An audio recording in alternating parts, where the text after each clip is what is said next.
A graça e a paz do nosso Senhor Jesus Cristo, que a bênção do Senhor esteja sobre a tua vida, a tua casa, em nome de Jesus. Lamentações 3:22 diz: As misericórdias do Senhor são a causa de não sermos consumidos, porque as suas misericórdias duram para sempre ou não têm fim. Maravilhoso é saber que existe um Deus que derrama da sua misericórdia sobre nós. Se não fosse a misericórdia do Senhor, nós não teríamos vida. Misericórdia é bondade, benignidade, fidelidade, é ser fiel ainda que o outro seja infiel, é ser piedoso. Ai de toda a terra, se não fosse a misericórdia do Senhor. Se o Senhor não age com bondade, toda a terra seria destruída. Toda a terra sofreria a destruição. O que preserva a vida humana é a misericórdia do Senhor. É ela que nos dá a oportunidade de viver mais um dia. E dentro dessa vida proporcionada, nos dá a possibilidade do Espírito Santo nos converter, nos convencer, tocar em nossos corações para que haja uma mudança no caminho. Mas o princípio de tudo é a misericórdia. Se o Senhor concede misericórdia, eu me coloco de pé, eu tenho fôlego de vida para que eu possa, a partir daí, receber da oportunidade do Espírito Santo tocar o meu coração. A bondade, em resumo, é ter boa natureza. Agora, em Lucas 18:19, o Senhor ele faz uma pergunta: por que me chamas bom? Bom é o Pai. A bondade é a natureza de Cristo, a bondade é a natureza de Deus. E tudo que manifesta bondade nasce de Deus ou nasceu de Deus. Não há bondade sem o Pai. Não há bondade sem o Senhor. Eu não posso ter um caráter bom se o Senhor, a bondade dele, não estiver em mim. Toda bondade, toda misericórdia, toda fidelidade nasce do coração de Deus. Vem dele, é derramado por ele. Sendo assim, nós precisamos aprender a ser bons por natureza, como o Senhor é bom.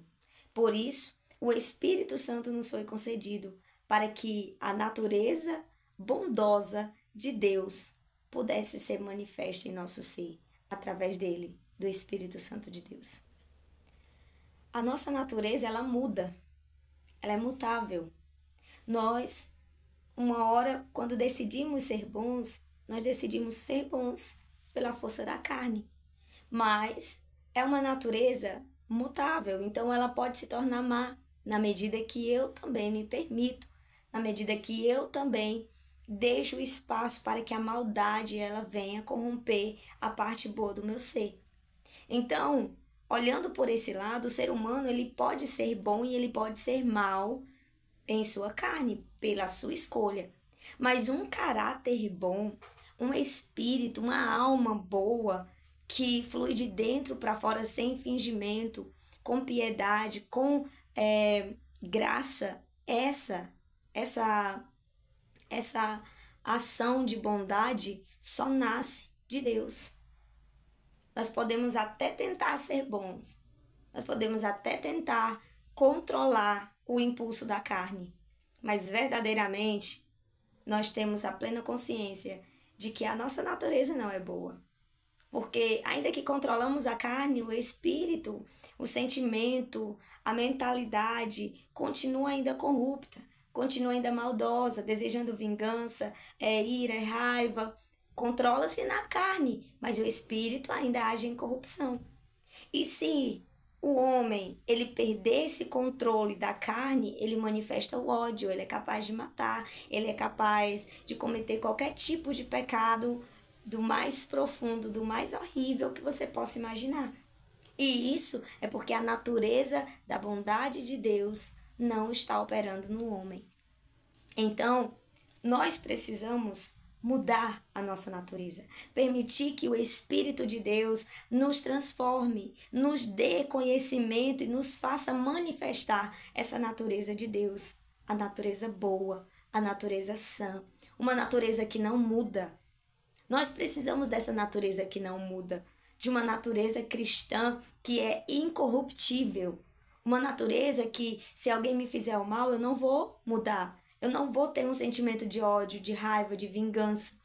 Uma natureza em que, ainda que o outro haja de má fé, ainda que ele cometa qualquer tipo de maldade, eu ainda permaneça com a minha integridade de bondade ativa, viva dentro de mim, sem qualquer tipo de raiva, de perca de controle emocional ou físico, porque quando somos tratados de dentro para fora, a nossa natureza ela manifesta exatamente aquilo que está dentro de nós. E se eu fui tratado de dentro para fora, a minha natureza sendo boa, em qualquer situação eu manifestarei a bondade que está dentro de mim.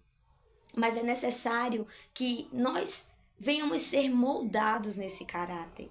O maior erro do ser humano é ser moldado com uma consciência, com uma vida pautada no mundo. Não digo os valores do mundo, mas eu digo até mesmo culturais. Eu digo até mesmo valores que você em si acha que é certo. Porque eu não posso, eu me vingo, eu não aguento, eu não levo desaforo para casa. Eu não sei ser mansa, eu não sei ficar sem responder, sem revidar. Eu vou mostrar assim que eu tô certa e acabou, ou eu vou desmascarar, seja como for. Isso muitas vezes é do ser humano, é uma vaidade do ser humano, é orgulho, é soberba, é muitas vezes a vontade de ser visto, de ser notado, de ser alguém que se diga, ah, aquela pessoa tem fibra, aquela pessoa ela tem realmente pulso forte. Muitos gostam desse tipo de elogio e acabam manifestando essa natureza. Então nós precisamos mudar. Nós temos que ter um coração bom, uma alma boa e uma palavra tão simples: bondade. Ser bom. Ter boa consciência. Parece uma coisa tão simples, mas é algo tão profundo, porque a bondade é o caráter de Deus. A misericórdia, que é a mesma coisa que bondade, que piedade, é o caráter de Deus. Ele é bom, a natureza dele é boa, não há maldade nele. E é assim que todo cristão deveria ser. Não ver maldade, não ver malícia, não ter qualquer tipo de desejo de obras que sejam pecaminosas, que manifeste o contrário da natureza que o Senhor nos deu. Eu estou falando como cristão. Então, uma vez que temos a palavra do Senhor, ela foi nos dada para isso, para mudar a nossa mentalidade, para mudar o nosso caminho, para mudar a nossa forma de enxergar o mundo. O mundo enxerga o mundo com rivalidade, com ódio, com conquistas. Eu tenho que ser melhor, eu tenho que ser maior, eu tenho que ser vista, eu tenho que ser notada, eu tenho que ser importante. Eu tenho que chegar e ser o principal, eu tenho que ter status, eu tenho que ter dinheiro, eu tenho que ser o melhor. E isso agora está até mesmo dentro das igrejas. Um querendo ser melhor, um querendo ser maior, um querendo ser mais apresentável, mais notado, mais importante, ter os melhores lugares, ser o mais chamado para pregar, ser o mais disputado. E isso não é o que o Senhor quer. Não é essa mentalidade que o Senhor quer. A mentalidade de quem é o maior, o mais importante, é aquele que serve mais, é aquele que ama mais, é aquele que se dispõe mais, é aquele que tem uma mentalidade tratada, que tem uma mentalidade boa. Esses são os mais importantes para o Senhor, porque quem tem a natureza de Deus age como Cristo. Então, agindo como Cristo é o maior, é o mais importante. Vai ser o mais notado, vai ser o abençoado. Pelo homem? Não, o homem não tem poder de abençoar o homem, mas abençoado por Deus, notado por Deus. Então, nós temos que entender que há um processo sobre nós. E sabe, quando nós aprendemos a palavra e deixamos ela mudar a nossa mente, o nosso caráter, a nossa natureza se torna boa por meio da natureza do Espírito Santo que está em nós, aí sim nós estamos começando a viver um avivamento. Nós estamos começando a viver, a partir daí, uma vida onde manifesta o reino dos céus. O Senhor, ele diz, e assim João também, João Batizador, arrependei-vos, pois o reino de Deus está próximo. Arrependei-vos. O arrependimento faz com que você enxergue o reino. O arrependimento faz com que você entre no reino. E não apenas esse reino que nós podemos experimentar aqui. O reino não é apenas o governo do Senhor aqui sobre nossas vidas, mas arrependei-vos porque o reino de Deus está próximo, para que a gente possa usufruir desse reino. Depois de corpos glorificados, os que estiverem vivos, ou os mortos em sua ressurreição, entrar numa morada eterna, numa cidade celestial, aonde não haverá mais choro, tristeza, morte, pecado, não haverá mais nada disso. Então, serão participantes do reino. Reino agora que é incorruptível, reino agora que como povo de Deus, não somos mais destruídos por causa da carne ou do pecado. É esse reino que ele aponta. Claro, nós já vivemos o reino de Deus. O reino significa ser governado por Deus, ser governado pelo Senhor, pelo Espírito de Deus. E hoje nós já vivemos isso, mas o que nós experimentamos hoje do reino não é nem comparado à glória, ao reino que nós iremos viver futuramente, quando recebermos o prêmio da nossa salvação. Então, quando ministramos essa palavra à nossa mente e ao nosso coração, quando nós meditamos, estudamos e procuramos aplicar, mudar, pegar ela, tirar ela do papel e colocar ela no coração, colocar ela na mente, nós estamos passando por um processo de avivamento. Por quê? Porque um corpo morto, um corpo doente, um corpo oprimido pelo pecado, todas as vezes que medita na palavra, que obedece os princípios do Senhor, que recebe as novidades do céu e põe em prática, a doença do pecado vai caindo por terra, a opressão vai indo embora, e um corpo que era debilitado, um corpo que era doente, um corpo que era oprimido, enfermo ou morto, ele vai tornando a ter vida. O processo de avivamento começa na palavra. Começa quando eu busco mudar a minha mentalidade, aplicando os princípios do Senhor, obedecendo a palavra do Senhor. E aí sim, nessa obediência, o Senhor vai derramando da sua graça, vai derramando da sua obra gloriosa, e nós vamos nos capacitando para executar obras maiores, que o Senhor já tem nos revelado, que vai vir sobre nossas vidas para ser manifestado àqueles que ainda não conhecem. Então, em nome de Jesus, muda essa mentalidade. Não seja cristão apenas de banco de igreja. Não seja cristão apenas de domingo, de terça-feira, de quarta, não sei qual é o dia da semana que você vai para o culto. Não seja apenas um cristão assim. Dessa forma, você está negligenciando a sua salvação. Você está se acomodando, você está perdendo as riquezas celestiais, porque você está confiando apenas no dia X que você está indo se alimentar da palavra de Deus e ouvindo apenas aquilo que homens têm a repassar para você. Eu digo, é maravilhoso. O Senhor nos ensina que nós temos que ter comunhão, principalmente nos últimos dias, principalmente quando o tempo do fim se aproxima e que nós temos que nos unir, porque virão coisas grandiosas, perseguições, nós sabemos. E a igreja unida, ela é fortalecida.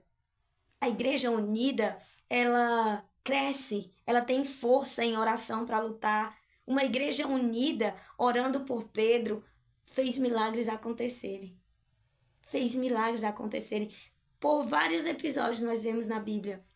Uma igreja unida, um povo unido, mudando toda a sentença da sua vida. Então, uma igreja unida, ela tem poder.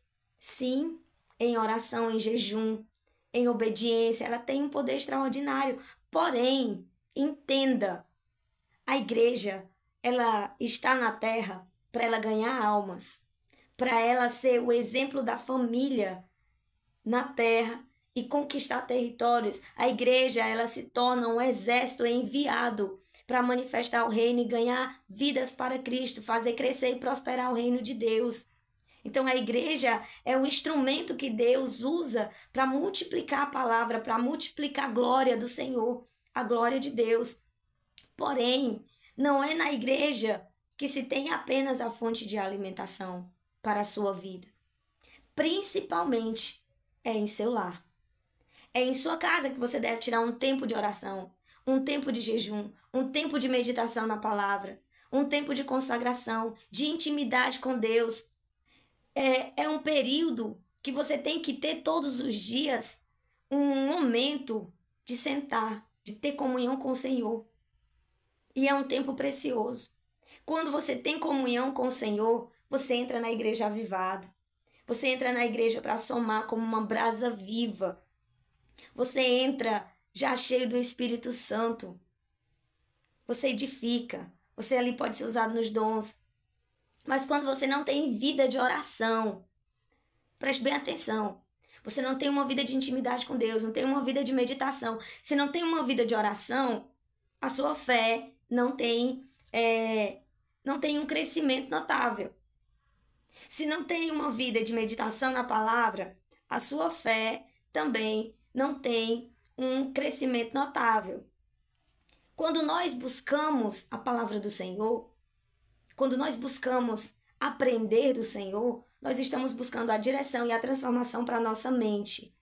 Então, cada vez que eu medito na palavra, algo o Senhor toca em mim, algo o Senhor fala comigo pela palavra, que é a lei, que é a regra dele, que é as instruções para chegar no céu. E aqui, quando eu recebo essa palavra e ela vem ao meu coração, todas as vezes que eu medito, isso vai mudar a minha mente. Aos poucos vai transformar. E quando é uma palavra que meu Deus, é muito difícil eu colocar isso aqui em prática, o que eu vou fazer? Eu vou orar para que essa palavra ela venha ter um processo sobre a minha vida, onde ela venha tomar a totalidade do meu espírito e eu possa praticar. Mas se eu não tenho uma vida de meditação na palavra, a palavra não vai falar comigo onde eu estou acertando ou errando, que eu preciso melhorar. Sendo assim, eu também não vou orar naquilo que eu preciso orar para aplicar na minha vida. Eu não vou saber o que eu estou errando, eu não vou saber a direção que a palavra está me dando, então eu não vou orar em cima daquilo que é uma necessidade para mim. Se eu vou para a igreja, eu vou fraco, muitas vezes debilitado, enfermo, cheio de problemas sem saber a solução. Mas por que não sabe a solução? Porque não busca no Senhor, porque não tem uma vida de oração, porque não tem uma vida de meditação na palavra, porque não tem a orientação. E o Espírito Santo se move na palavra e na oração. Antes de você buscar em oração, buscar na palavra do Senhor, quando você, antes de ser cristão, o Espírito Santo se movia? Não, ele não se move. Quando você se torna cristão por causa do ouvir da palavra, por causa do evangelho que foi pregado, por causa de sinais que muitas vezes pessoas se convertem por sinais, ou pelo próprio evangelho, ou pelo momento de oração, ou pelo um conselho, ou até mesmo, enfim, são várias formas que o Senhor chama a conversão. Quando você se converteu, houve a manifestação da parte do céu, seja palavra, oração, seja algo divino foi revelado a você e você sentiu o chamado. Essa é a porta que o Senhor abriu para que você, a partir de agora, pudesse conhecer mais e mais do que Ele tem para fazer na tua vida. Mas não é o motivo de você apenas aceitar Jesus e continuar como se você não tivesse qualquer responsabilidade com a palavra de Deus ou com oração, com o tempo de oração. Porque se você fizer isso, você está sendo negligente com a sua salvação. Você está correndo o risco de nunca conhecer a Deus, de nunca conhecer a essência do Espírito Santo, de nunca conhecer e experimentar do sacrifício da cruz. Você está perdendo, você pode estar perdendo essa oportunidade e dentro dessa oportunidade está perdendo a salvação. Então, o conselho é que você busque, medite, não seja um crente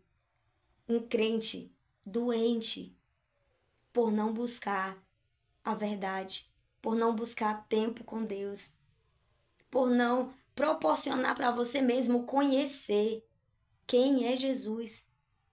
É você que se priva, é você que se limita. Então, se você se priva de conhecer Jesus, como você o conhecerá em glória? Se as oportunidades que você tem para buscar Ele, para ter comunhão com Ele, para se aproximar dEle, você negligencia. Então, a salvação está pertinho de nós. A realidade do reino está pertinho de nós. Sabe? O poder está diante de nós. Há muitos crentes sem conhecimento, sem discernimento.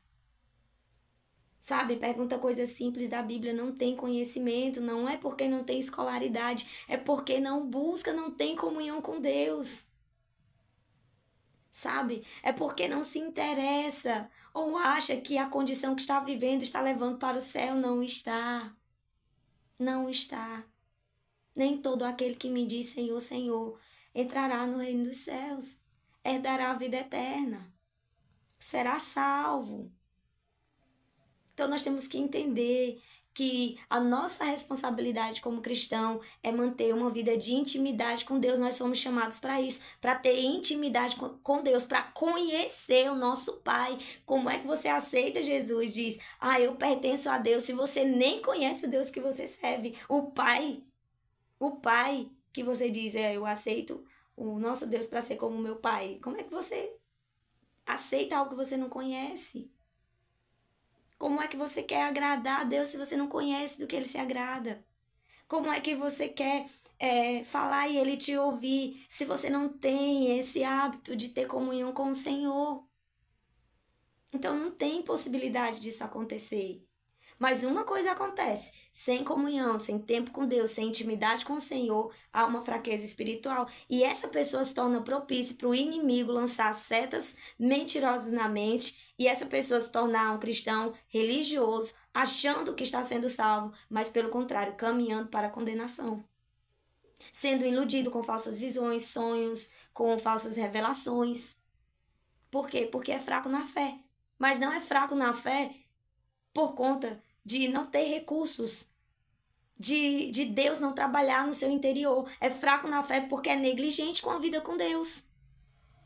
Porque não tem o estímulo, o desejo de conhecer o Senhor, de ter comunhão com Ele no profundo. Então, como essa vida vai crescer em santidade, crescer em graça, crescer no conhecimento, crescer nas virtudes do Espírito Santo, crescer nos dons, se não tem intimidade com o Senhor? Sabe, eu tenho notado que ultimamente as pessoas não se interessam mais por orar em línguas, não se interessam mais por intercessões, não se interessam mais por jejuns, por longas consagrações. Não se interessam. Sabe, eu vejo igrejas cheias, mas muitas canções, muitos eventos, porém, pouca gente agora batizada no Espírito, são poucas pessoas que recebem dons espirituais vindo, ministrado do Espírito Santo. São poucas pessoas. As pessoas não estão com interesse no reino, estão com interesse naquilo que eles podem usufruir do reino. E eu digo, mais coisas materiais usufruir do reino do que coisas espirituais. Então, não tem mais. São poucos que têm interesse em ser batizado no Espírito. São poucos que têm interesse em fluir em dons, em fluir em línguas, em ter o dom da fé, em sentir desejo de pregar a palavra. Não, hoje a palavra é mais comércio.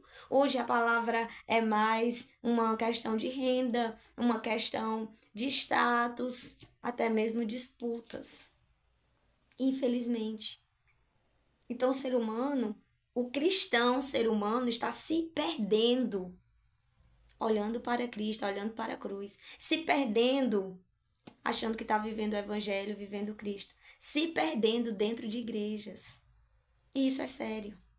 O Senhor vem buscar uma noiva adornada, uma noiva que se consagrou, uma noiva que não se corrompeu, uma noiva que não se vendeu, uma noiva que permaneceu com o mesmo desejo de encontrar um noivo, com fome e sede da presença dele todo dia. Essa noiva vai estar aos pés do Senhor, vai estar aos pés do Pai, clamando pela sua presença, orando, tendo intimidade, conversando com o noivo. Isso representa a verdadeira igreja, o verdadeiro sentido de ser filho de Deus, de ser noiva do Cordeiro. É estar aos pés do Senhor. É buscar a presença dele. Ainda que o mundo não tenha interesse, ainda que a igreja, que se diz igreja do Senhor, não tenha interesse. Mas você que é noiva, você vai agir diferente. Você que é noiva, você vai se levantar. Você vai deixar comodismo de lado, procrastinação de lado, você vai deixar frieza espiritual de lado e vai se preparar, porque é a última hora. São os últimos alertas que o Senhor tem feito para que essa noiva se posicione. O tempo está passando, ele não espera que você... ele não espera que aconteça algo na sua vida que te proporcione viver isso. Ele espera que você haja para proporcionar esse momento para você, para a sua salvação, para a sua edificação, para o seu crescimento. Então, em nome de Jesus, te levanta.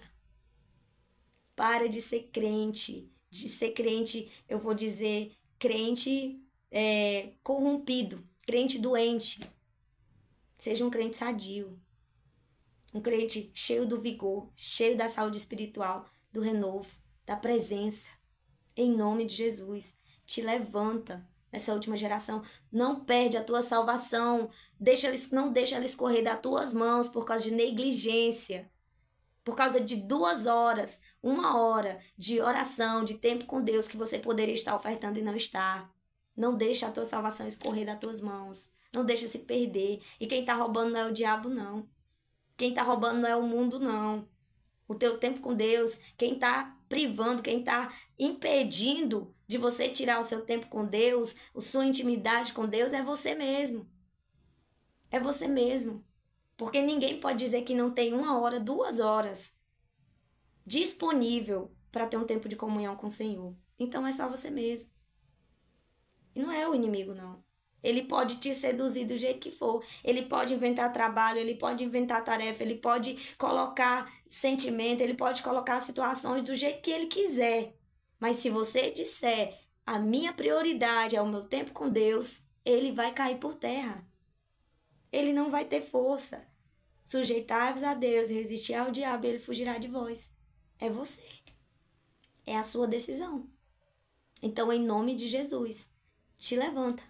Começa a buscar o Senhor. O tempo está próximo. Não seja vítima da sua própria negligência. Não seja doente ou continue enferma ou continue oprimida por causa da sua própria decisão. Somos fracos, sim, limitados, sim. Passamos por dificuldades, sim, a matéria cansa, sim, a mente muitas vezes cansa, há uma cobrança muito grande, sim, para tudo isso que você justifica, mas há um Deus maior do que tudo isso.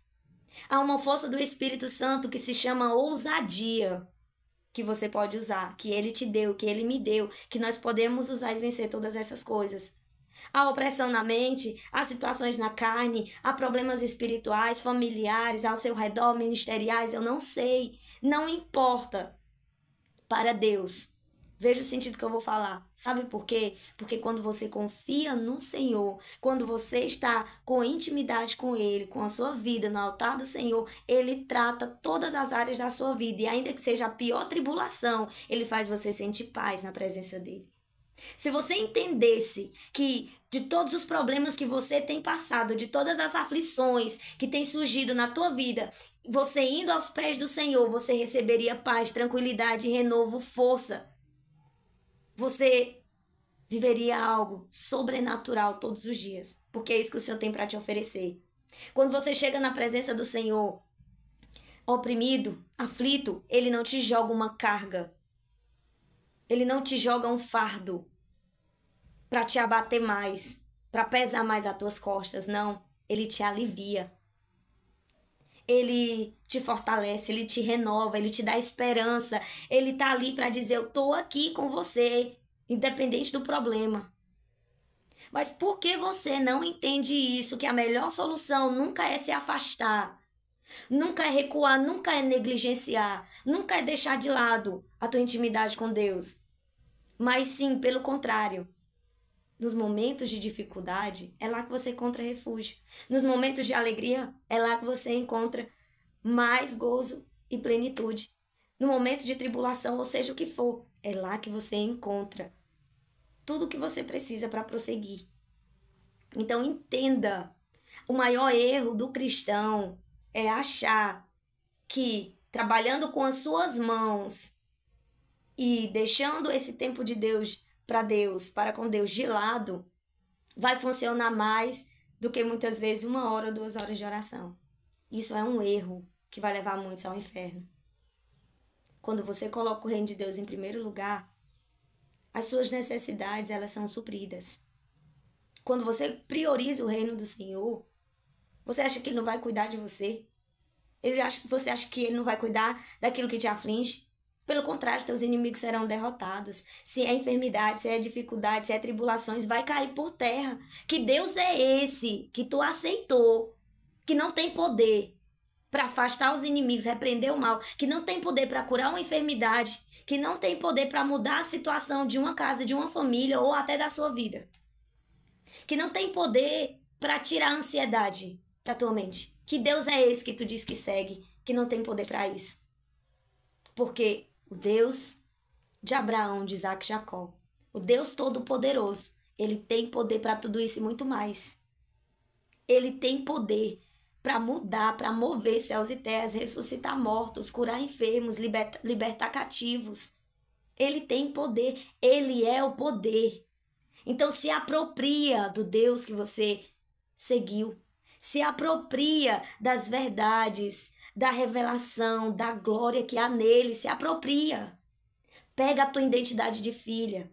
Não negligencia. Em nome de Jesus. Não seja covarde.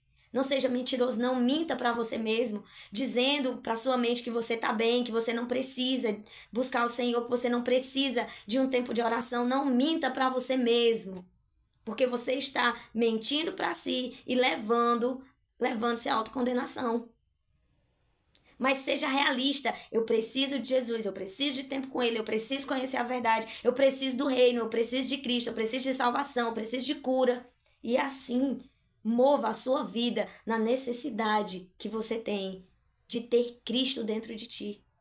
Em nome de Jesus.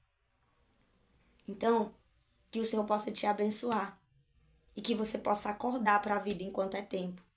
Você possa buscar verdadeiramente a face de Deus. Em nome de Jesus. Não se perca. Não se perca. Por causa de negligência. Por causa de distrações. Por causa de vontades e vaidades. Em nome de Jesus. Que o Senhor te abençoe, tá bom? Fica na paz.